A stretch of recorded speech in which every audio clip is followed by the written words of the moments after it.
सगळ्यांना नमस्कार. या ठिकाणी उपस्थित माझे सहकारी नवनाथ बन, अतुल शाह, केशव उपाध्ये आणि विक्रांत पाटीलजी. सुरुवातीलाच दोन गोष्टी मी स्पष्ट करतो. जसं मी कालही म्हटलं होतं, त्या आधीही म्हटलं, याची ही वार्ताहर परिषद ही आपल्या सगळ्यांना आणि आपल्या सगळ्यांच्या माध्यमातून महाराष्ट्रातल्या तमाम जनतेला मराठी भाषा आणि हिंदी भाषा अपप्रचाराची सक्ती या विषयातली स्पष्टता आणि आमची भूमिका मांडण्यासाठी आहे. आणि म्हणून या विषयावर पुरेसं बोलण्याची आपण मला संधी द्यावी. कमीत कमी वेळेत संपूर्ण बोलण्याचा माझा प्रयत्न राहील. आणि बरोबरीने ही विनंती आहे की या विषयातल्या वैधानिक आणि वैज्ञानिक संबंधित प्रश्नांची उत्तरं मी नक्की देईन. या विषयावरनं राजकीय भूमिका मांडणाऱ्यांची उत्तरं देणं आज, अंडरलाईन, आज तरी मी टाळेन. आणि म्हणून या सगळ्या विषयाला आम्हाला असं वाटतं की खूप मोठ्या प्रमाणात समाजामध्ये चर्चा होते आहे. त्यांचं स्वागतच आम्ही करतो. खूप गैरसमजातून टीका होते. लोकशाहीमध्ये हे अभिप्रेतपण आहे, त्याच्याबद्दल हरकत घेणं हा आमचा स्वभाव नाही. यातनं स्वाभाविक काही आंदोलक आंदोलन करतायत, तो त्यांचा सर्वस्वी अधिकार आहे. पण या सगळ्यामध्ये एक वायुमंडळ, एक चर्चा जी निर्माण झाली, त्यातून आम्हाला असं वाटतं की मूळ विषय जो आहे तो विषय अजून चांगल्या पद्धतीने आम्ही समजला पाहिजे आणि महाराष्ट्रासमोर आम्ही पण मांडला पाहिजे. आणि म्हणून ही वार्ताहर परिषद आहे. यात कोण खरं कोण खोटं, कोणाला ऐकवायचंय कोणाचं ऐकायचं यातला अभिप्रेत अभिनिवेश नाही. आणि म्हणून आजचे सगळे मुद्दे हे मी पिनपॉइंटेड मांडायचा प्रयत्न करतो आहे. आणि आमचं म्हणणं असं आहे की त्यामध्ये जो काही एक वातावरण निर्मिती झाली आहे आणि त्यातला समज गैरसमज जे झाले आहेत, हे अवास्तव, अवाजवी आणि अतार्किक आहे. बरं, हे शब्द मी कोणावर आरोप करण्यासाठी म्हणत नाही आहे, त्याची मांडणी मी पुढे करतो. आणि माझ्या मांडणीनंतर उद्या कोणी बोललं तर त्याच्यावर टीका करायला मुलायचाही ठेवणार नाही आहे. त्यामुळे हाही गैरसमज नको की भारतीय जनता पार्टी डिफेन्स मोडवर जाऊन काही बोलते का, तर नाही. समाजामध्ये चर्चा आहेत, प्रश्न आहेत, विद्यार्थ्यांचा, पालकांचा, शैक्षणिक क्षेत्रातील सामाजिक कार्यकर्ते, काही राजकीय पक्ष, काही अभ्यासक, काही बुद्धिवंत, काही पत्रकार, काही संपादक. आणि मग त्याला कुठेतरी एक अजूनची माहिती किंवा आमची माहिती ही गेली पाहिजे, एवढाच त्यामागचा उद्देश. आणि म्हणून आमचं म्हणणं आहे की अवास्तव, अवाजवी आणि अतार्किक आहे. सुरुवातीलाच हे स्पष्ट करतो की भारतीय जनता पार्टी म्हणून आम्ही मराठीचे कट्टर कार्यकर्ते आहोत आणि मराठी भाषेबद्दल आम्ही कट्टर आहोत.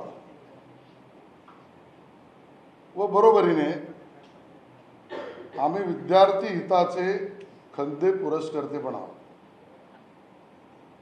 आणि त्यामुळे मराठीच्या कट्टरतेबद्दल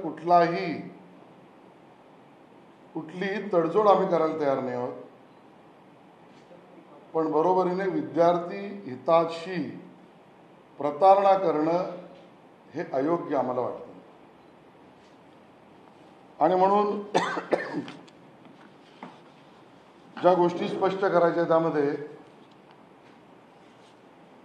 सक्ती यावरनं चर्चा आहे. म्हणून पहिला मुद्दा, या राज्यामध्ये सक्ती शिक्षणामध्ये कुठल्या भाषेची आहे तर ती फक्त मराठीचीच आहे. मराठीची सक्ती सोडून अन्य कुठल्याही भाषेची सक्ती केलेली नाही सरकारने. भाजपची ती भूमिका नाही. मराठी सक्ती हा भाजपचाच अजेंडा आहे. दुसरा मुद्दा, हिंदीची सक्ती हा शब्दप्रयोग वापरला जातो सर्रास. तो सरकारच्या विरोधात, आमच्या विरोधात वापरणारे का वापरतात याच्यावर आज मी राजकीय भाष्य करणार. पण भाजप आणि सरकारची भूमिका आणि जो निर्णय सुद्धा आहे तो स्पष्ट सांगतो, ते म्हणजे हिंदीची सक्ती आता नाही. शैक्षणिक शिकवण्यामध्ये हिंदीची सक्ती आता नाही. हिंदीची अनिवार्यता जी होती ती सुद्धा काढून टाकलेली आहे. आणि तिसरा मुद्दा मला सांगायचा आहे, खरं तर हिंदी शिकवण्याच्या ऑप्शनल पर्यायी जी काही भाषा आहेत त्यातली हिंदी, हा जो सरकारचा निर्णय आहे त्याला गैरसमजातून हिंदीची सक्ती केली असं मानलं जात आहे. पण प्रत्यक्षात काय झालंय तर चर्चा आता 1ली ते 5वीच्या विषयावरनं चालू आहे. पण सरकारच्या या भूमिकेमुळे खरं तर आम्ही भारतीय जनता पक्षाने आणि सरकारने किंवा महायुतीने जी हिंदी 5वी, 6वी, 7वी याला बंधनकारक होती, ती 5वी, 6वी, 7वीची बंधनकारक हिंदी भाषा सुद्धा आता ऑप्शनल पर्याय केली आहे. तेही बंधन काढलं आहे.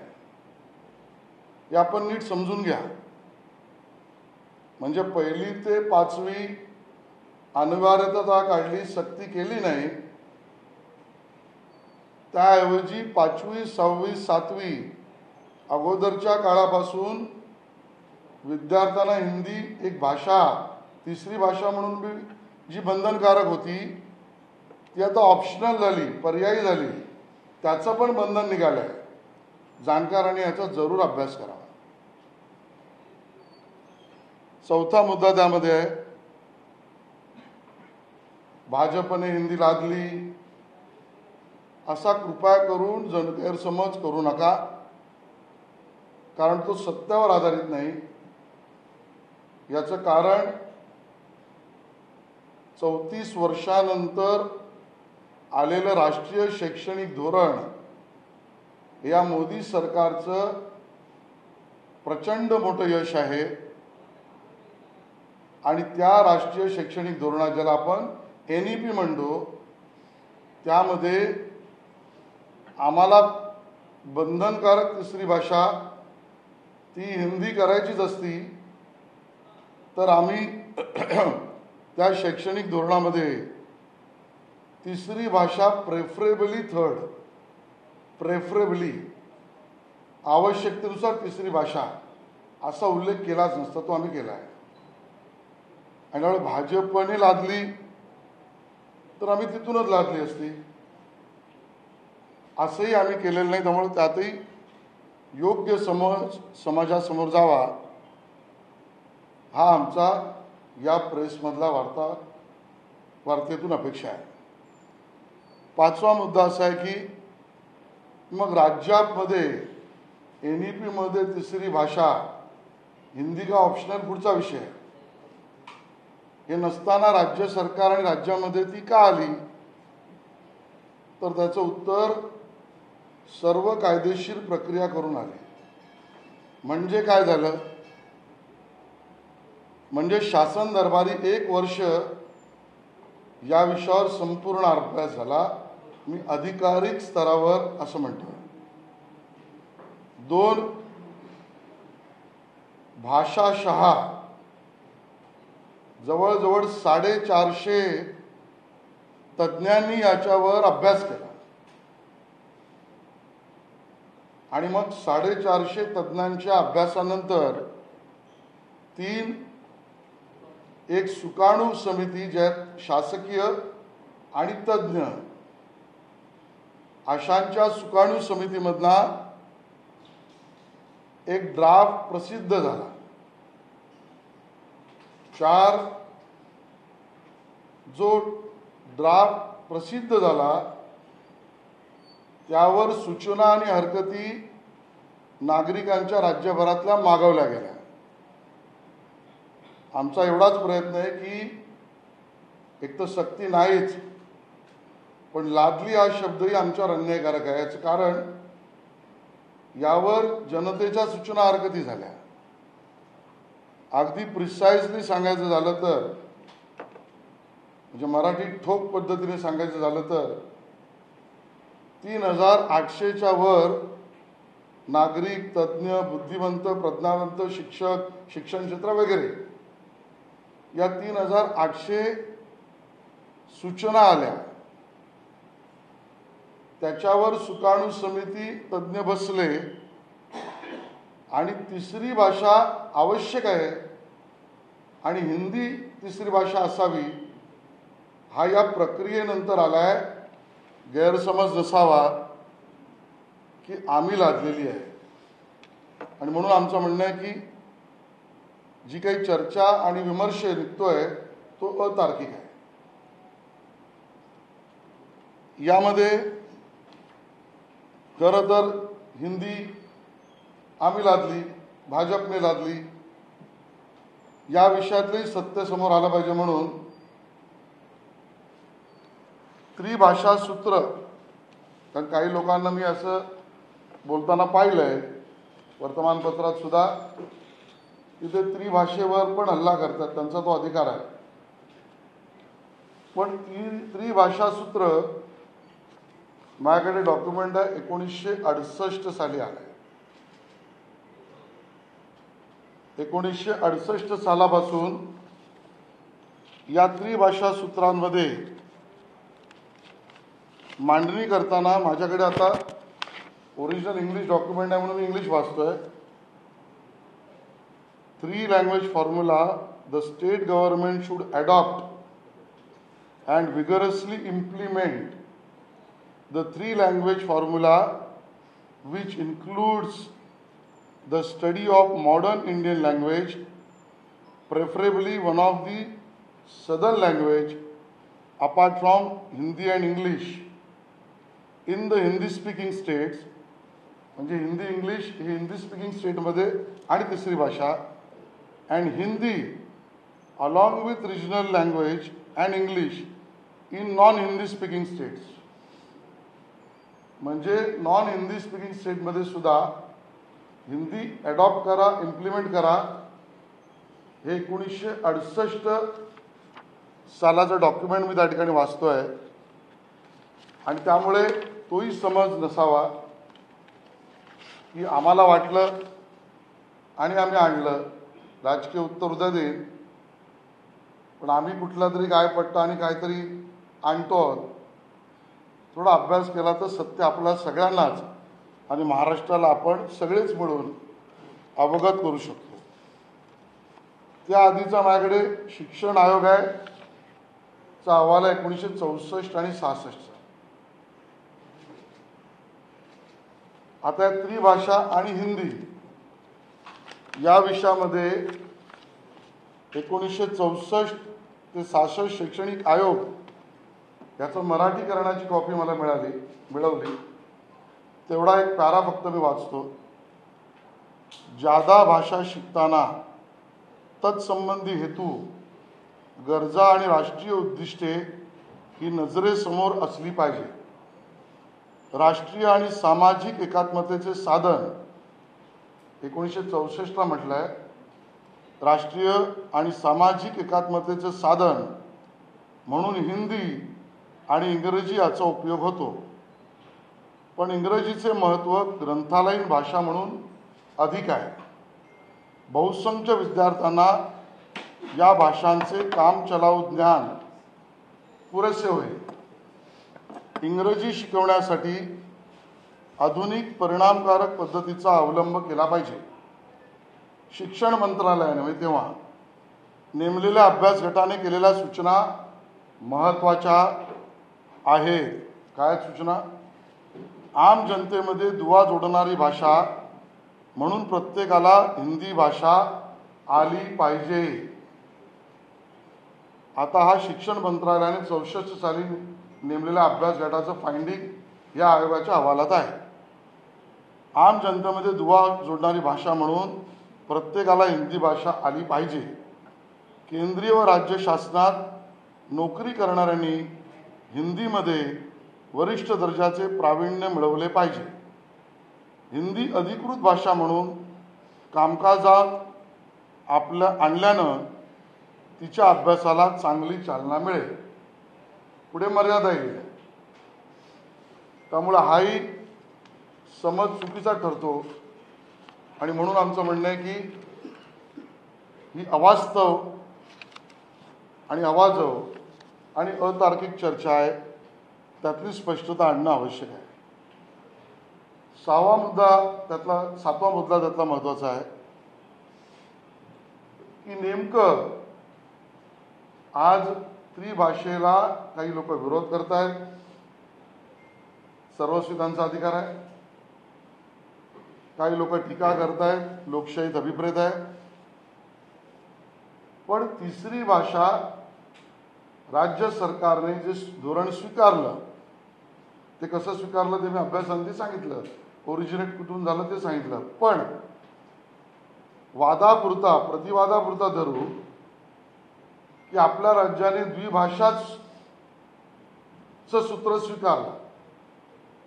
स्वीकारणार की नाही मला माहीत नाही, किंवा स्वीकारणार नाही, त्रिभाषा स्वीकारली आहे. पण तरी जे आज द्विभाषेचा चर्चा करतायत त्यानिमित्ताने समाजासमोर काही मुद्दे अभ्यासासाठी आले पाहिजेत म्हणून आम्ही सांगतो. ते म्हणजे राज्यामध्ये शैक्षणिक दृष्टीने विद्यार्थी संख्या आणि शाळा याचा आकडा आपण बघितला तर नेमकं काय समोर येत आहे. तर आपल्याकडे स्टेट बोर्ड बरोबरीने एडेड आणि सेल्फ फायनान्स या राज्य सरकारच्या महाराष्ट्र राज्य मंडळाच्या अंतर्गत चालणाऱ्या शाळा आहेत. आणि दुसरा सेट जो आहे तो म्हणजे महाराष्ट्रातच CBSE, IGSE, IG, Cambridge, IB या सुद्धा राज्यात चालणाऱ्या शाळा आहेत. त्यातला आपण पहिल्या गटाचा विचार करू जे म्हणजे महाराष्ट्र राज्य मंडळाअंतर्गत परवानगीने चालणाऱ्या शाळा. यामध्ये गैरसमज काही लोकांचा आहे की सर्वच शाळा मराठीच्या आहे. असं नसून माझ्याकडे विद्यार्थ्यांची संख्या पण आहे. म्हणजे आता पहिल्या इयत्तेमध्ये राज्यात 9,68,776 मुलं विद्यार्थी शिकतात. 9.5 लाख पकडू. त्यापैकी 10% विद्यार्थी जवळजवळ हे स्टेट बोर्डाच्या एडेड किंवा सेल्फ फायनान्स शाळेत जे शिकतात हे 10% विद्यार्थी अन्य भाषा माध्यमाच्या शाळेत शिकत आहेत. म्हणजे केवळ मराठी शाळेत शिकत नाही आहेत. हे 10% विद्यार्थी उर्दू, हिंदी, इंग्लिश, सिंधी, गुजराती, बंगाली, तेलुगू, तामिळ, कन्नड याचा अर्थ आज राज्यात पहिलीपासून हिंदी पहिल्यांदाच काही विचार होतो असं नाही, काही शिकतातच आहेत. आणि 10% विद्यार्थी हे तर या 10 वेगवेगळ्या माध्यमिक भाषेच्या शाळेमध्ये आजही शिकतात, कालही शिकतात. आता नेमकं ते आणि CBSE, IGSE, IG, Cambridge, IB यात शिकणारी अजूनची 10% विद्यार्थी राज्यातले. म्हणजे इफेक्टिव्हली जवळजवळ 18-19% आजही राज्यातले विद्यार्थी हे वेगवेगळ्या भाषांच्या माध्यमातून शिकतायत. जरा विचार करूया की त्रिभाषेकडून द्विभाषेकडे आपण आलो तर या 20% शाळेतल्या विद्यार्थ्यांना 2020 मध्ये आपण मराठी अनिवार्य हा जो कायदा केला त्यामुळे या 20% विद्यार्थी हे त्यांचं जे माध्यमिक शाळा असेल ते माध्यमची भाषा प्लस इंग्लिश प्लस हिंदी किंवा तिसरी भाषा असं 3 भाषेत शिकतील आणि उरलेले विद्यार्थी यांना द्विभाषेकडे नेणं म्हणजे त्यांना 2 भाषेतच शिकवणं याचाच अर्थ एका राज्यामध्ये एकाच विद्यार्थ्यांच्या क्षेत्रामध्ये असमानता निर्माण करण्यासारखं आहे. आणि म्हणून मी दुसरा मुद्दा मांडला की आम्ही कट्टर मराठीच आहोत, समर्थकच आहोत, पण विद्यार्थी हिताचे खंदे पुरस्कर्ते पण आहोत. ही असमानता राज्यातल्या विद्यार्थ्यांमध्ये अयोग्य हे आमचं मत. सार्वजनिक चर्चा व्हावी त्याला हरकत नाही. आता यातलाच पुढचा मुद्दा घेऊ. तरीही काही लोकांचं म्हणणं असू शकतं की जे व्हायचंय तो होऊ दे, असमानता व्हायची तरी होऊ दे, पण हे आम्हाला नको, त्यांचा मग त्यांना लाभ लागो. पण महाराष्ट्राने मराठी माणसाने समजून घेतलं पाहिजे. तो 8वा मुद्दा आहे की नॅशनल क्रेडिट फ्रेमवर्क 2022 पासून सुरू झालं आहे. या नॅशनल क्रेडिट फ्रेमवर्कमध्ये महत्त्वाचा मुद्दा काय तर विद्यार्थ्यांनी किती कौशल्य, किती भाषा, किती कला, किती विभागाचं ज्ञान अधिकचं मिळवलं आणि त्याच्यावर वेळ सुद्धा खर्च केलाय, त्या आधारावर अकॅडमिक बँक ऑफ क्रेडिट त्या विद्यार्थ्याची बनणार आहे. म्हणजे सोप्या शब्दात काय, तो काय शिकला, किती शिकला, किती नाविन्यपूर्ण शिकला, किती कौशल्य शिकला, किती भाषा शिकला, यावर त्याच्या क्रेडिट बँकमध्ये काही ना काही क्रेडिट हे जमा होणार आहे. आता समजा ही असमानता राहिलीच, द्विभाषा आणि राज्यातले अन्य लोक त्रिभाषा, अन्य विद्यार्थी त्रिभाषा, तर काय होईल तर 5 वर्षाचा सर्वसाधारण 1ली ते 5वीचा अभ्यास केला तर तज्ज्ञ सांगतात की द्विभाषेतच राहणारे विद्यार्थी त्रिभाषा सूत्रावर चालणाऱ्या अन्य राज्यातील मराठी पण, कारण या बोर्डात मराठी मुलं पण शिकतात, त्यांच्यापेक्षा 10% मागे पडणार आहे त्यांचे क्रेडिट. म्हणून आम्ही म्हटलं की मराठीचे कट्टर समर्थक पण विद्यार्थी हिताचे खंदे पुरस्कर्ते. आणि म्हणून हे 10%ची पिछेहाट माझ्याच महाराष्ट्रातल्या आणि माझ्याच मराठी मुलांना जे अन्य बोर्डात शिकताय तो मागासलेपणा आणणं हे कितपत सोयीचं आहे. चर्चा यावर सुद्धा होणं अपेक्षित आहे. 9वा मुद्दा आहे तो म्हणजे ज्याचा गैरसमज होतोय, केला जातोय, होऊ शकतो, तो म्हणजे खरं तर पहिला GR जो होता तो आपल्या सगळ्यांना माहिती आहे की पहिला GR हा त्या ठिकाणी 16 एप्रिलला हिंदी अनिवार्यता निघाला आणि 17 जूनला त्याची सक्ती आणि अनिवार्यता काढली. मग 17 जूनच्या GR मध्ये सर्वसाधारण हिंदी भाषा हा उल्लेख का केला म्हणून आडपडद्याने आणून पाहतो का आम्ही, याचा विपर्यास होतोय अशी आमची भीती आहे. आणि तो विपर्यास होतोय आणि आम्ही हे का म्हटलं किंवा सरकारने का म्हटलं तर आपण हे समजून घेतलं पाहिजे की आपल्याकडे सर्वसाधारणतः किती भाषांमध्ये शिकणं आणि शिकवणं आणि साहित्य उपलब्ध करून देणं याचे रिसोर्स हे जवळजवळ 15 भाषांमध्ये आहेत, मराठी सोडून. आणि मग या 15 भाषांमध्ये किंवा 15 भाषा सोडून आता हिंदी अनिवार्यता काढल्यामुळे जर एकाच शाळेतील एकाच वर्गातील कित्येक मुलांनी कित्येक पर्याय वेगवेगळे निवडले तर त्यांच्या शिक्षणाची व्यवस्था करणं हे सुद्धा जो जबाबदारी मानणार आहे त्या सरकारला विचार करणं भाग्य आहे. आणि मग त्या शिक्षणाची व्यवस्था करायची असेल तर रिसोर्स कितीचे आहेत बाबा. त्याचा अभ्यास, शिकवणारी शिक्षक, व्यवस्था, इकोसिस्टीम याचा विचार करणं आवश्यक आहे. तेवढ्याच पुरता सर्वसाधारण हिंदी हा उल्लेख आहे तो सक्तीचा नाही. त्याचा विपर्यास आडपडदाने हिंदी आणली जाते. हे करणं सर्वस्वी असत्य आहे. याहीपेक्षा 15 भाषांपेक्षा जास्त कोणाला शिकायचं असेल तर त्याचाही NEP मध्ये आणि आपल्या धोरणामध्ये उल्लेख आहे की तो ऑनलाईन अन्य राज्यांची मदत, एक्सपर्टची मदत या पद्धतीने पूर्ण केला जाईल.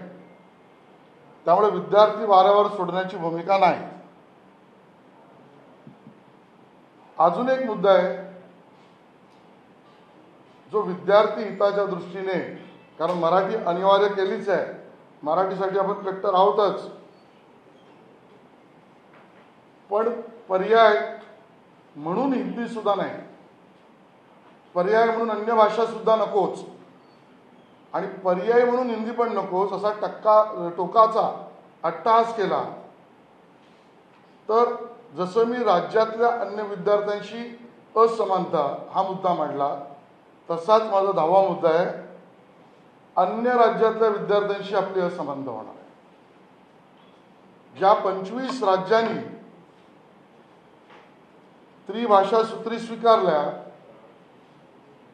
त्यातल्या 22 लोकांनी कंपल्सरी केल्या वेगवेगळ्या इयत्तेत. महत्त्वाचा मुद्दा लक्षात घ्या, 1 ते 5वी पर्यंत वेगवेगळ्या इयत्तेत तिसरी भाषा बंधनकारक, हिंदी सहित किंवा हिंदी ऑप्शनल. त्या मुलांना मला अन्य राज्यातल्या जे अकॅडमिक बँकमध्ये क्रेडिट्स मिळतील त्यापेक्षा माझी महाराष्ट्रातली मराठी मुलं या अट्टहासाच्या टोकामुळे, पर्याय पण न ठेवल्यामुळे त्यांची असमानता होणार नाही आहे का.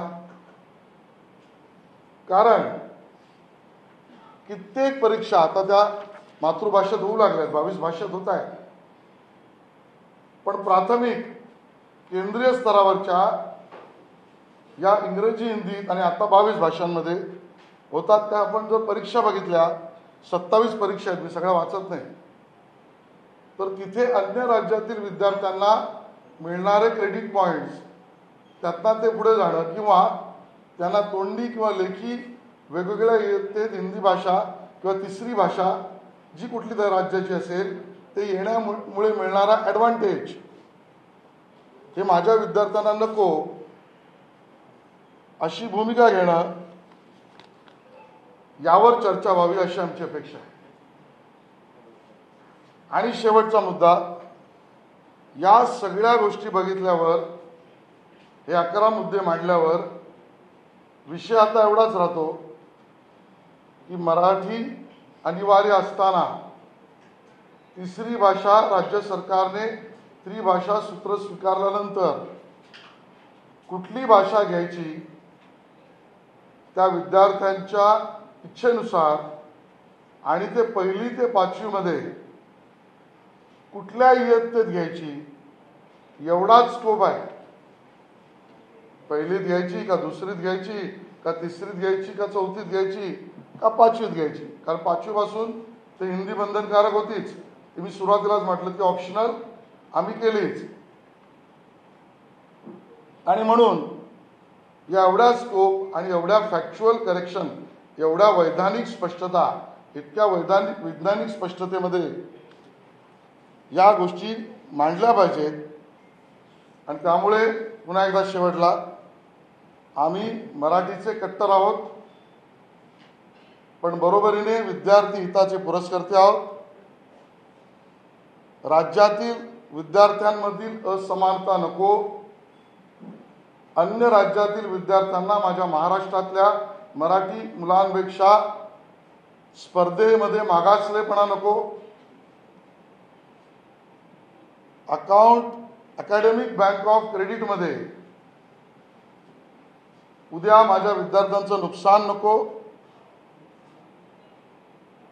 विशेषज्ञ व नागरिक यांच्या सूचना आणि अभ्यासानंतर आलेल्या या विषयाकडे गैरसमजाविना अधिक डोळसपणे स्पष्टतेने चर्चा व्हावी, त्याला भारतीय जनता पार्टी तयार आहे. एवढाच मुद्दा मला या ठिकाणी मांडायचा आहे आणि एवढ्याच विषयावर तुमची प्रश्नोत्तर मला अपेक्षित आहे.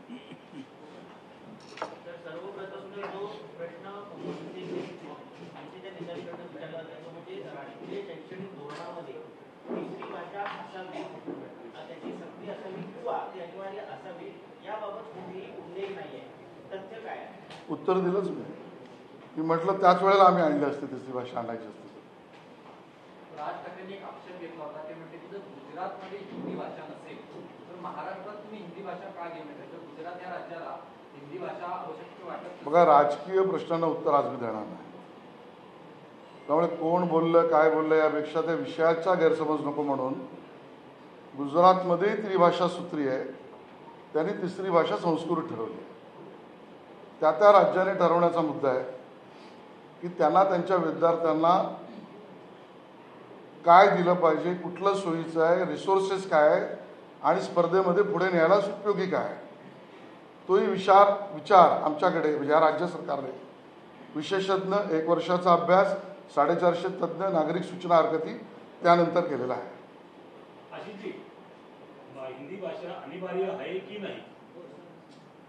हिंदी भाषा 1ली ते 5वी अनिवार्य नाही, सक्तीची नाही. किंबहुना 5वी 6वी 7वीला जी बंधनकारक होती ती पण अनिवार्यता काढून टाकली आणि हिंदी उलट ऑप्शनल केली. एवढा मोठा विचार राज्य सरकारने आम्ही केला आहे. कारण नाही, सत्य सांगितलं.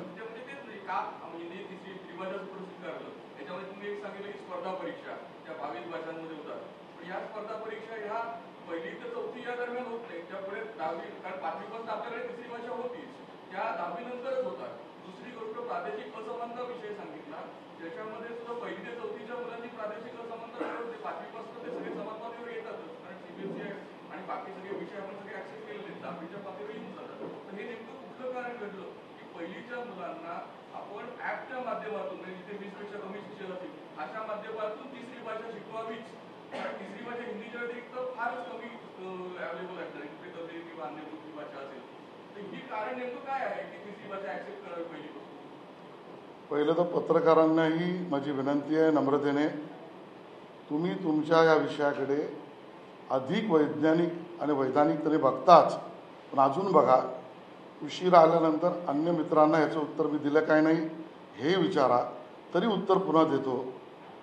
पहिली तर गोष्ट, NEP-मध्ये तिसरी भाषा प्रेफरेबल लँग्वेज हे म्हटलं आहे, हे मी स्पष्ट केलं. तरी तिसरी भाषा त्रिभाषा सूत्री ही कधी आली ते 64च्या अहवालात काय म्हटलं आहे आणि 68च्या शैक्षणिक धोरणात काय म्हटलं आहे हे मी वाचून दाखवलं. तिसरं त्यानंतर अधिक स्पष्ट करायचं झालं तर या विषयात 1 वर्ष समितीने खल केला, 450 विविध भाषेतल्या तज्ज्ञांनी अभ्यास केला. त्यानंतर एक डॉक्युमेंट सुकाणू समितीने अप्रूव्ह केलं, ते पब्लिक सजेशन ऑब्जेक्शनमध्ये गेलं. त्यामध्ये 3800 सूचना आल्या. त्या सूचनांमधनं आल्यानंतर जे विषय वाढवले किंवा आले, जे ॲक्सेप्ट केले, त्यामध्ये त्रिभाषा सूत्राविषय मान्य केलेला आहे. 4था मुद्दा मी तेही स्पष्ट केलं की राज्यातल्या अन्य विद्यार्थी म्हणजे राज्य सरकारच्या महाराष्ट्र शिक्षण मंडळात आजही अमराठी शाळा चालतात. त्यातली विद्यार्थी संख्या 10% आहे. त्या सगळ्या विद्यार्थ्यांना तिसरी भाषा ही कंपल्सरी झाली आहे, कारण 2020ला आपण मराठी अनिवार्य केली आणि म्हणून ते जर उर्दू, बंगाली या भाषेतल्या शाळेत शिकत असतील, ती भाषा अधिक इंग्लिश आणि अनिवार्यतेने झालेली तिसरी मराठी, तर एकाच राज्यात 10% विद्यार्थी 3 भाषा शिकतील आणि अन्य विद्यार्थी आता तिसरे भाषा सूत्र नको म्हणून 2 भाषावर मर्यादित होतील. ही असमानता आहे. हा चौथा मुद्दा. 5वा मुद्दा, राज्यामध्ये हा गैरसमज आहे की केवळ मराठी शाळा आणि स्टेट बोर्डाच्या शाळा चालू आहेत. राज्यामध्ये ICSE, CBSE, Cambridge, IG, IB या महाराष्ट्रातच मराठी आणि अन्य महाराष्ट्रातले विद्यार्थी शिकणाऱ्यांची संख्या ती 10% स्टेट बोर्ड सोडून अन्य 10% आहे. त्या विद्यार्थ्यांना सुद्धा ऐकून घ्या साहेब, अनिवार्य मराठीचा कायदा झाल्यानंतर त्या ॲडिशनल 10% विद्यार्थ्यांना सुद्धा 3 भाषा शिकणं महाराष्ट्रात अनिवार्य आहे. आणि म्हणून एकाच राज्यात स्टेट बोर्ड, अन्य बोर्ड, मराठी अनिवार्य जी झालीच पाहिजे, त्याचे पुरस्कर्ते आम्ही आहोत, त्यानंतर ते 3 भाषा शिकतील आणि अन्य विद्यार्थी 2 भाषा शिकतील. ही असमानता हे 5वं कारण. 6वा मुद्दा, अकॅडमिक बँक ऑफ क्रेडिट, तेही मी सांगितलं, त्याचं फ्रेमवर्क 2022ला झालं आहे. त्याचं इक्वलायझेशन सुरू आहे. त्यातला मूळ मुद्दा आहे की किती कला, किती भाषा, किती ज्ञान, किती अन्य गोष्टी शिकेल, त्या आधारावर त्याचं इक्वलायझेशन झाल्यानंतर त्याच्या अकाउंटवर क्रेडिट ही नवीन सिस्टीम होणार आहे मार्कांची. त्यावेळेला माझ्याच महाराष्ट्रातील माझी मुलं महाराष्ट्रातल्या 20% मुलांपेक्षा सर्वसाधारणतः तज्ज्ञ असं म्हणतात 1ली ते 5वीमध्ये त्यांना तिसरी भाषा जर शिकले नाहीत तर त्यांचा लॉस, मागासलेपणा 10% होणार आहे. केवळ तेवढंच नाही, अन्य राज्यातील 22 राज्य जे 3 भाषा शिकून क्रेडिट कमवतील त्यावेळेला ही मुलं माझ्या महाराष्ट्रातली 10% लॉसला कारणीभूत ठरणार आहे. याचा योग्य विचार करायचा की नाही समाजाने ठरवलं. सर, अनेक तज्ञांचा जो आक्षेप होता की 1ली ते 5वीमध्ये ज्या शाळा ग्रामीण भागामध्ये आहेत, उत्तम भागामध्ये आहेत, तिथे तुम्ही ऑनलाईन शिक्षण कसं काय देणार? जसं तुम्ही सांगता की संस्कृत किंवा इतर कुठलीही भाषा जर विद्यार्थ्यांना निवडायची असेल तर इयत्तेमध्ये किमान 20 विद्यार्थ्यांची पटसंख्या आवश्यक ठेवलेली आहे. अशा ठिकाणी ज्या ठिकाणी नेटवर्कच नाही, त्या ठिकाणी ऑनलाईन शिक्षण कशा प्रकारे मुलांना दिलं जाईल, कशा प्रकारे प्रोव्हाइड केलं जाईल? मुळामध्ये त्याचे उत्तर देण्याचा मी प्रयत्न केला. ते म्हणजे 20% किंवा सर्वसाधारण हिंदी ही आड पडद्यासाठी आणलेला गैरसमज करू नका. रिसोर्स राज्याकडे 15 भाषांचे आहेत मराठी सोडूनचे. आपल्याला त्यातलाच विचार करायला लागेल. हा त्याच्या मागचा विचारांचा मुद्दा आहे. त्याच्यावर डिबेट होऊ शकतं. पण मग हाच प्रश्न उपस्थित करणारे याचं समाजाला उत्तर देऊ शकतील का की 15 नंतर 16वी 22वी भाषा काही प्रस्तावित विद्यार्थ्यांनी केली तर त्यांचे रिसोर्स, त्यांचे विद्यार्थी शिकवण्याची शिक्षक, इकोसिस्टीम, पुस्तकं ही कशी निर्माण करणार आहोत आपण? त्यामुळे सरकारमध्ये बसलेल्या व्यक्तींना, तज्ज्ञाला या चौकटीचाही विचार करून मराठीची कट्टरता टिकवून, जी अनिवार्यता आहेच, तेव्हा हा विषय मराठी विरुद्ध मराठी नाही आहे. मराठीची सक्ती आहेच, हिंदीची सक्ती नाही. ऑप्शनल सुद्धा तिसरी लँग्वेज हवी का नको या प्रश्नाचा आहे. आणि ऑप्शनलमध्ये सुद्धा हिंदी नकोच या प्रश्नावरचा आहे. आणि म्हणून ज्यात रिसोर्स आहे, जे शिकवलं जाऊ शकतं, ज्याच्यावर अभ्यास आहे, तो प्रस्तावित केला आहे. राहता राहिला ऑनलाईनचा, तर आज ऑनलाईन सेतू केंद्रही तालुका स्तरावर चालूच आहे.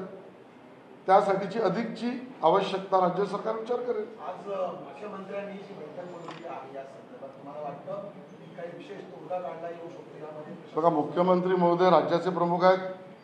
मला त्याच्याबद्दल भाष्य करता येणार नाही. पण यातला मुद्दा हाच आहे की जी भाजपची भूमिका आहे तीच सर्वसाधारण मुख्यमंत्र्यांची असेल की मराठीसाठी कट्टर, मराठीसाठी सक्त, पण विद्यार्थी हित डावलून नाही.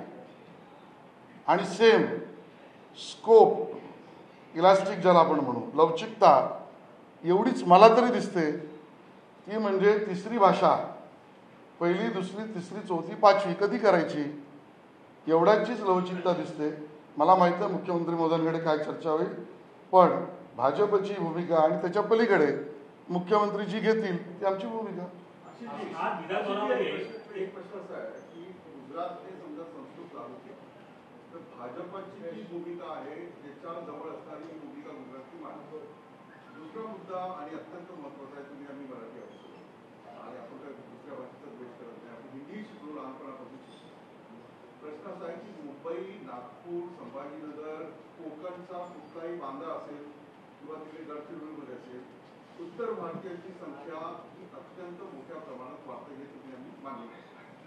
अशा परिस्थितीमध्ये मराठी जो मुंबईतला मराठी माणूस फक्त 18 ते 19% राहिलेला आहे असं म्हटलं जातं. ती त्यात किती टक्के आहे ते कदाचित 30% गेला. तर अशामध्ये संस्कृत ही हिंदू परंपरेला जवळची आहे, जी भाजपच्या परंपरेची जवळ आहे, त्या भाषेची निवड महाराष्ट्रात का झाली नाही? हिंदी ऑलरेडी आलेली आहे, आपण स्वतः हिंदी बोलतो की रिक्षावाल्यांचं होईल असं म्हणतो. तर अशा परिस्थितीमध्ये तिचे जे क्रेडिट तुम्ही 2022ला ठरवलं की 10% तुम्हाला त्याच्यामध्ये फायदा होईल, नंतर भाषेचं संवर्धन होईल, तर ही भाषा का निवडली? वकिलीमध्ये ज्याला लिडिंग क्वेश्चन म्हणतात, जे कुठल्या तरी अभिप्रेत भूमिकेवर आधारित प्रश्न विचारून ते साक्षीदाराकडून उत्तर काढायचं हे मी जाणतो, त्यामुळे मी लिडिंग क्वेश्चनला उत्तर देणार नाही. आज एवढ्याच अकॅडमिक विषयात परत आम्ही बोलीन, राजकीय विषयावर उद्या या, फाडून पण खाईन. मराठी बोलू नका. आज विधानभवनामध्ये एक राष्ट्रीय परिषद झाली. त्या राष्ट्रीय परिषदेमध्ये ज्या बॅनरवर फक्त हिंदी आणि इंग्रजीचा उल्लेख होता, तिथे कुठेही मराठीचा उल्लेख नव्हता. त्या विरुद्ध एका मनसेच्या नेत्यांनी अतिशय टोकाची भूमिका घेतली. त्याला आपण काय म्हणतो? आज मी माझं निवेदन या विषयातले समज गैरसमज, अधिकची माहिती आणि योग्य माहिती आपल्याकडे आणि आपल्या माध्यमातून जनतेपर्यंत जावी एवढ्यापुरताच मर्यादित ठेवतोय. या सगळ्याला उत्तर द्यायला उद्या पण मी अवेलेबल आहे. मराठी संबोधन. दोन प्रश्न आहेत. पूर्वी आपण 5-10 विद्यार्थी असलेली शाळा सुरू ठेवायचो अनुदानामध्ये वगैरे, त्याच्यामुळे आपण 20ची जी संख्या ठरवलेली आहे की मिनिमम 20 विद्यार्थी पाहिजे कुठली तिसरी भाषेसाठी, तर ही मर्यादा काढून टाकायला तुम्हाला वाटतं का? आपण शिक्षण मंत्रीनुसार ही कुठून आली आणि गरजेची आहे का? आणि दुसरा प्रश्न असा की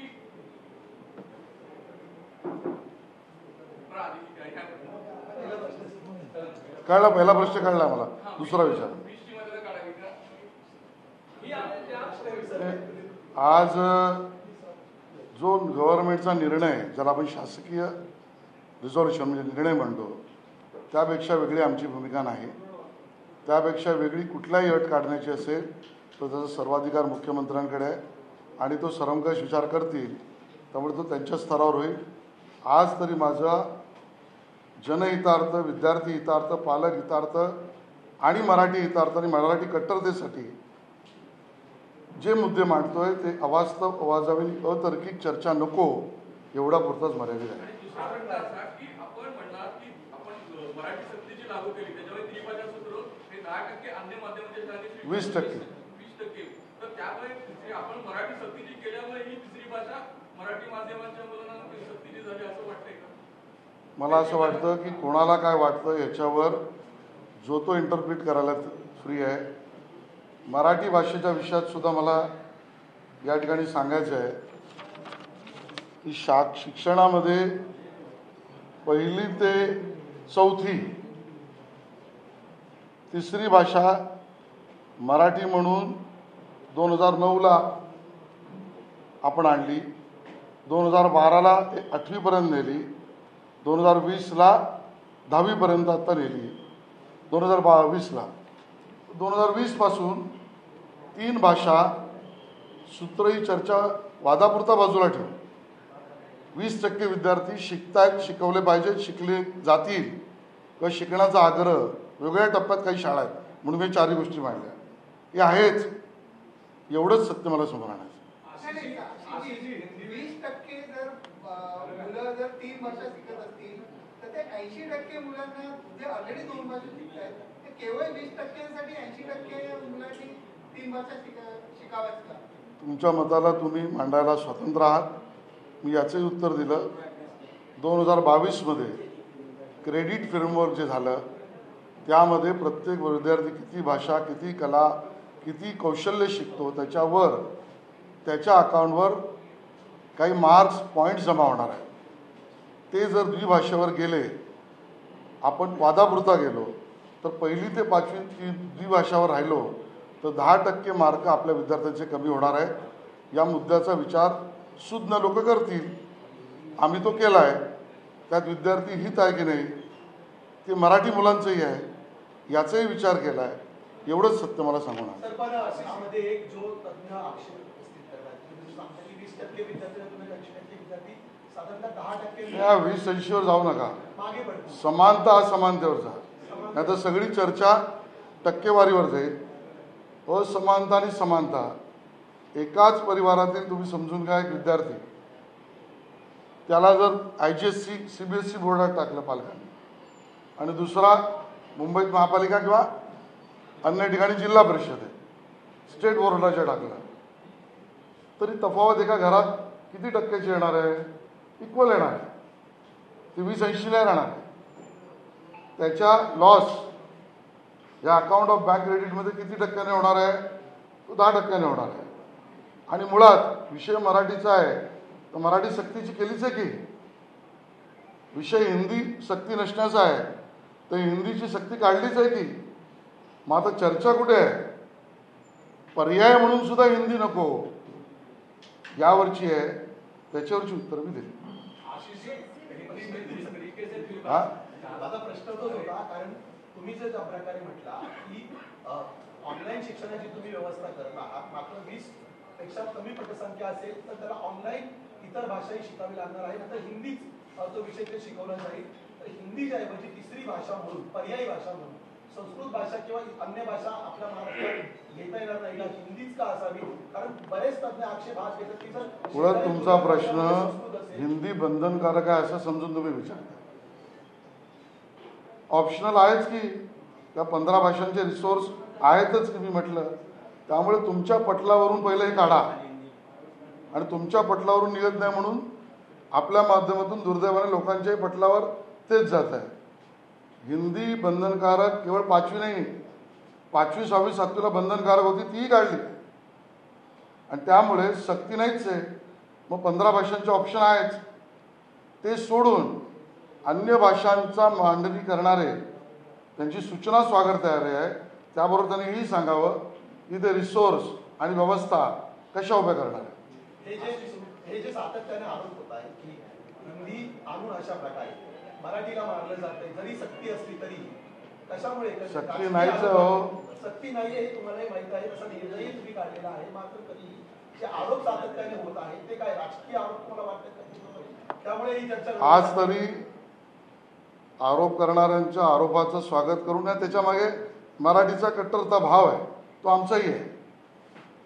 त्यामुळे आम्ही असं समजतो की ते मराठीबद्दल आग्रही असणं यात चूक काहीच नाही, कारण आम्ही आहोत. पण मराठीच्या आग्रहाबरोबर गैरसमज त्यांचाही होऊ नये, गैरसमज पसरलाही जाऊ नये म्हणून फॅक्टशीट मांडल्या. आज एवढंच बोलीन. राजकीय उत्तर उद्या द्यायला मी तयार आहे. लौकिकतेचा मुद्दा एवढाच आहे की ती पहिलीपासून सक्ती करायची, दुसरीपासून ती चौथीपासून हाच मुद्दा आहे. हे माझं मत आहे. हा तुमचं मत आहे. तर तुम्ही शिक्षण मंत्री असताना कितीपासून केली असती? आणि दुसरं की 5वीपासून आपण समान पातळीवर आहोत अन्य मंडळांची, 10वीलाही आहोत, तर ते पहिलीपासून सर्वांना समान पातळीवर आणावं ही गरज का निर्माण झाली? तर एवढं सांगितल्यावर परत तुम्ही तेच तरी भाषेचं विचारत असाल तर प्लीज कम ऑन किलमी सारखं come on make your mind fresh.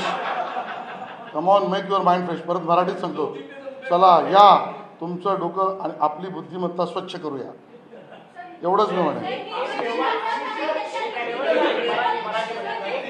प्रश्न असा आहे जो विचारला जातो तज्ञांकडनं पण आणि राजकीय हिंदी ऐवजी जी ऐच्छिक भाषाचा पर्याय तुम्ही दिलेला आहे, त्या 15 आहेत तुम्ही म्हणा. आता त्यासाठी लागणारे जे वर्ग असतील, त्यासाठी लागणारे त्या भाषेचे शिक्षक असतील, ते सरकारकडे उपलब्ध आहेत का? आणि जर ते उपलब्ध नसले आणि त्याची जर अंमलबजावणी योग्यरित्या झाली नाही तर पुन्हा आडमार्गानेच हिंदी शिकावं लागेल, या आरोपात काही तथ्य आहे? पुन्हा मी सांगितलं की मी राजकीय आरोपांना उत्तर देणार नाही, आज देणार नाही. बोलू द्या, अरे बोलू द्या. तो माझा चॉईस आहे ना विलासजी, पण मी बोलू तर द्या मला. एवढं वन साइडेड का वागताय? असं अन्याय करू नका, मला बोलू द्या. पण मला बोलू तर द्या ना. मग त्यामुळे 15च्या बाबतीतली रिसोर्सेस आहे माझी माहिती आहे, त्याबद्दलची व्यवस्था करण्याची क्षमता राज्याची आहे अशी आम्हाला माहिती दिली गेलेली आहे. त्यापेक्षा ऐच्छिक विद्यार्थ्यांना दुसरा पर्याय ऑनलाईन शिवाय शिकवण्याचा नाही आहे, तो करू. सरकारच्या पट्टावर जसं मी उदाहरण दिलं की महाराष्ट्राचं हिंदीकरण होतंय आणि मुंबईचं झालं, अशा परिस्थितीमध्ये एका वर्गामध्ये उत्तर भारतीयांची संख्या, गुजरातीची संख्या, बंगालची संख्या जर पाहिली तर मराठीपेक्षा उत्तर भारतीयांची संख्या अधिकच्या अधिक शाळांमध्ये वाढते. तर तिथे हिंदीकरण होणार आहे, तर ते हिंदी प्रेफर करतील. तर अशा परिस्थितीमध्ये जे विरोधक आक्षेप घेतात त्यांचं हेच म्हणणं की मुंबई आणि महाराष्ट्राचं हिंदीकरण होईल. तर असा काही सरकारच्या पत्रावर साधन बाधक विचार झाला? परत मला सगळं मांडावं लागेल. 1965 ते 66ला हिंदीचा बंधन व आवश्यकता ही 65ला मांडली आहे. 1968ला त्रिभाषा सूत्रात कंपल्सरी आणि इमिजिएट इफेक्ट मांडला आहे. त्यामुळे तिथून चर्चा करायला लागेल. समज आणि गैरसमज या सरकारने भाजपने केला असा करू नका म्हणून मी दाखला सुरुवातीला दिला.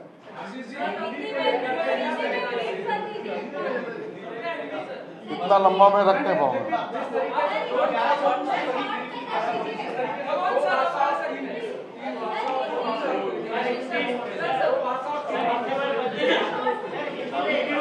आप जितना पूछो उतना बताता हूँ. तो स्पष्ट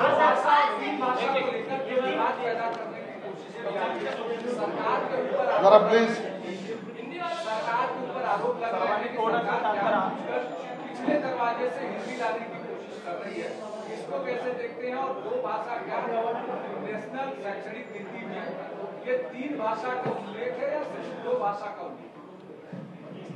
राष्ट्रीय शिक्षा धोरण 2020 NEP 2020 में 2 भाषा का और प्रेफरेबली 3rd कंपल्सरी नहीं, इस प्रकार का ही उल्लेख है. और इसका मतलब स्पष्ट है, ये विषय कंकरेंट लिस्ट में होने के कारण राज्यों के भी अधिकार में आता है और इसके लिए केंद्र ने कोई भाषा, तीसरी भाषा दबाव डाली ऐसा कहना सत्य के आधार पर नहीं है. नंबर 1. नंबर 2, तीसरी भाषा है तो हिंदी क्यों? इसके लिए 1964-66 का रिपोर्ट, जिसमें हिंदी ही क्यों, ऐसे शिक्षण मंत्रालय के एक्सपर्ट्स ने हिंदी भाषा के आग्रह का कारण दिया है. तो ये भाजपा या महाराष्ट्र की भाजपा इसने लाया, इस प्रकार का गलतफहमी फैलाना ठीक नहीं है. 1968 में तीसरी भाषा को पढ़ाना कौन से स्टैंडर्ड में अलग विषय है, इस सूत्र को एक्सेप्ट करना चाहिए. ये 1968 में था जब भाजपा या महायुति की सरकार होने का विषय नहीं है. जहां तक तीसरी भाषा सूत्र क्यों आया तो उसका मतलब बहुत स्पष्ट है.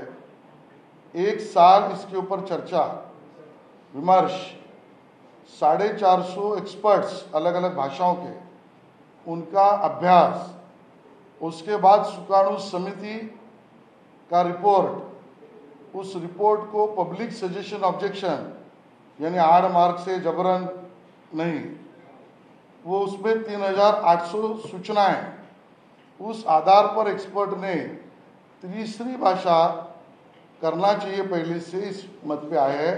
तो इसका मतलब ये लादी गई, ये भी सच नहीं है. चौथी बात, 5वीं क्लास से तीसरी भाषा का बंधन है ही जो 10वीं तक है. छठी बात, इस निर्णय से यानी 17 जून के निर्णय के बाद ना कि सिर्फ तीसरी भाषा और हिंदी या ऑप्शनल, इसका ऑप्शनल नेचर हो गया, वो अभी 5वीं 6वीं 7वीं में भी जो हिंदी बंधनकारक था उसको ऑप्शनल राज्य सरकार ने किया। ये उसका इफेक्ट है और उसके कारण सच क्या है ये आना चाहिए। इसके लिए प्रक्रिया की है, जन सहभागिता, जन चर्चा, आंदोलन, सभी का स्वागत है। भारतीय जनता पार्टी महाराष्ट्र में मराठी की कट्टर समर्थक है, लेकिन विद्यार्थी हित के भी पुरस्कर्ता हम हैं, और जो कि हम विद्यार्थी हित के भी पुरस्कर्ता है, इसलिए तीसरे भाषा से वो हिंदी हो या और कोई, जिसके रिसोर्स 15 हमारे पास है वो या और कोई, इसको भी पढ़ाने का ऑप्शन ओपन है। हिंदी सख्ती नहीं है, वो पढ़ने से उनको फायदा मिले। अन्य राज्यों के विद्यार्थियों की तुलना से या महाराष्ट्र के 20% विद्यार्थी जो स्टेट बोर्ड के अन्य माध्यमों में है या स्टेट बोर्ड छोड़ के अन्य बोर्ड में पढ़ते हैं, उनसे समानता या पिछड़ापन न रहे, इसके लिए उस ऑप्शन को ओपन रखा है। और उस ऑप्शन को नहीं यूज करना ये विद्यार्थी हित का है क्या? जनता चर्चा जरूर करे, उस चर्चा का स्वागत है। हमारी भूमिका हमने रखी है।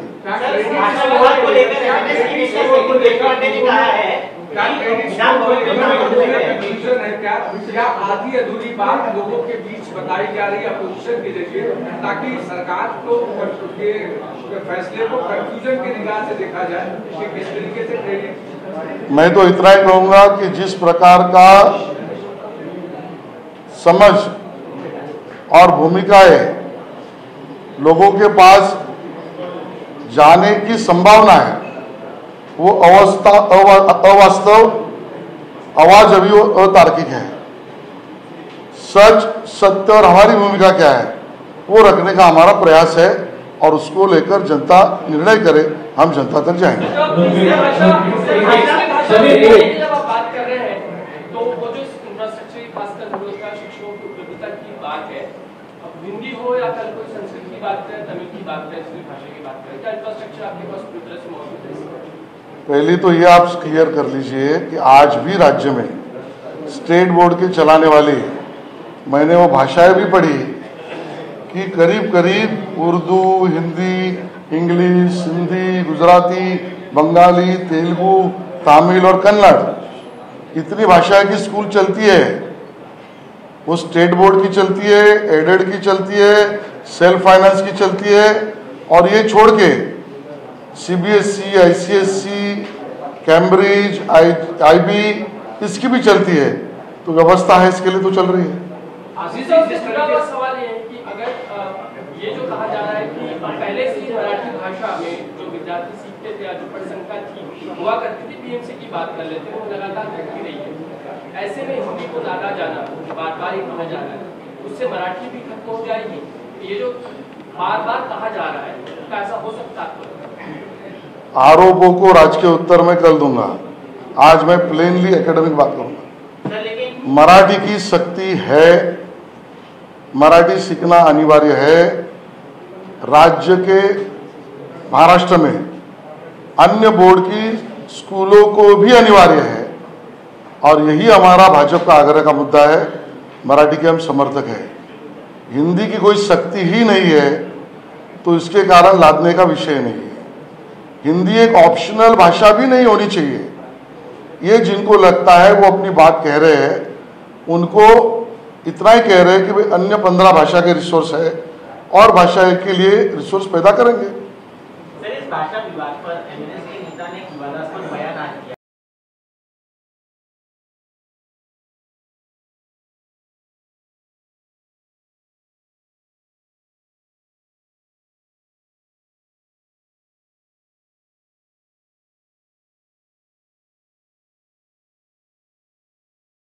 इस विषय में बात करूंगा, शुरुआत में कहा, तो इसके लिए मैं कोई राजनीतिक टिप्पणी नहीं करूंगा। इस विषय की स्पष्टता क्या है मैंने रखी, बाकी तो केशव, नवनाथ, अतुल बैठे, मेरे बात लीजिए।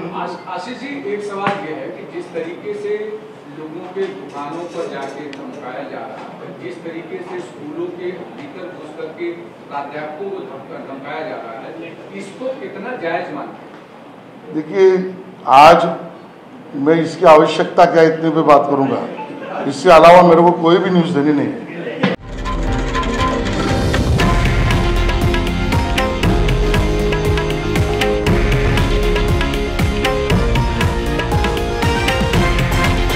हे आहे देशातील नंबर 1 न्यूज नेटवर्क आणि आपण पाहत आहात TV9 मराठी, एकमेव।